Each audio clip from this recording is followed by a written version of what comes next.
High friends, welcome to my channel.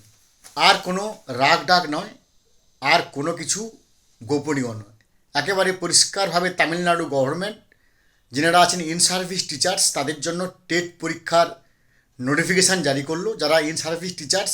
এবং এখানে পরিষ্কার করে বলা আছে যে 1 সেপ্টেম্বর 2025 আগে বা 1 সেপ্টেম্বর 2025 যারা যে সমস্ত শিক্ষক শিক্ষিকা টেটবিহীন নিযুক্ত হয়েছে, সে প্রাইভেট হোক, অ্যাসিস্ট্যান্ট হোক, অ্যাসিস্ট্যান্ট টিচার হোক, অ্যাসিস্ট্যান্ট হেডমাস্টার হোক, রেক্টর হোক, যে নিযুক্ত হয়েছেন 1 সেপ্টেম্বর 2025 বা তার আগে, প্রত্যেক শিক্ষক প্রাইভেট বা গভর্নমেন্ট প্রত্যেকের টেট পরীক্ষার জন্য একটা ব্যবস্থা নেওয়া হচ্ছে।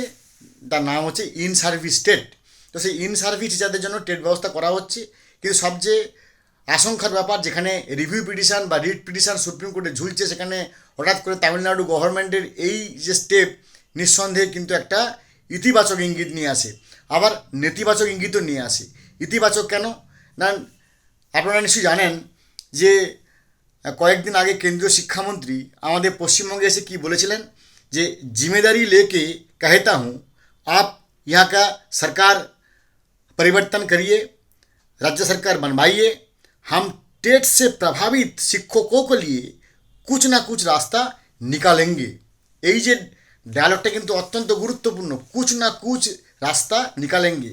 অর্থাৎ এমন একটা পরিবেশ সৃষ্টি করা হবে, এমন একটা পরিস্থিতি সৃষ্টি করা হবে যেখানে প্রত্যেক ইন সার্ভিস টিচার্স হয়তো খুব সহজে টেট পরীক্ষায় উত্তীর্ণ হতে পারে। এর চেয়ে ভালো করে আমি আর অনলাইনে বলতে পারবো না, নিশ্চয়ই আপনারা বুঝতে পারছেন। যদি আপনারা একটু পিছিয়ে যান, আমাদের পশ্চিমবঙ্গে ডিএলএড ব্যবস্থা কীভাবে হয়েছিল, ডিএলএড পরীক্ষা কীরকম হয়েছিল প্রাইমারি শিক্ষকদের, তো সেটাকে আন্দাজ করলে বুঝতে পারবেন যে এই রাস্তাটার কথা হয়তো কেন্দ্রীয় শিক্ষামন্ত্রী বলেছেন।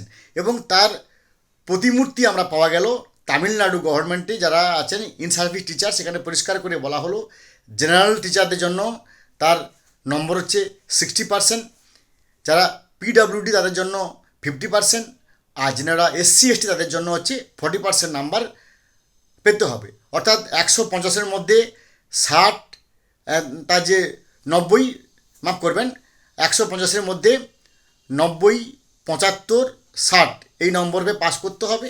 অর্থাৎ কেন্দ্রীয় শিক্ষামন্ত্রী যে কথাগুলো বলে গেছিলেন তার আভাস তামিলনাড়ু গভর্নমেন্টের এই নোটিফিকেশানে প্রতিভাত হচ্ছে বলে আমাদের আন্দাজ। এবং এখানে কারণ যেটুকু আমরা জানতে পাচ্ছি যে এইভাবে যাতে এমন একটা পরিবেশ সৃষ্টি করা হয় যাতে সমস্ত ইন সার্ভিস টিচারগুলো এই টেটে উত্তীর্ণ হয়। এখন দেখার বিষয় আমাদের পশ্চিমবঙ্গে কী করে এবং পশ্চিমবঙ্গ সরকার কোন দিকে হাঁটে। ভালো থাকুন, have a good day, thanks.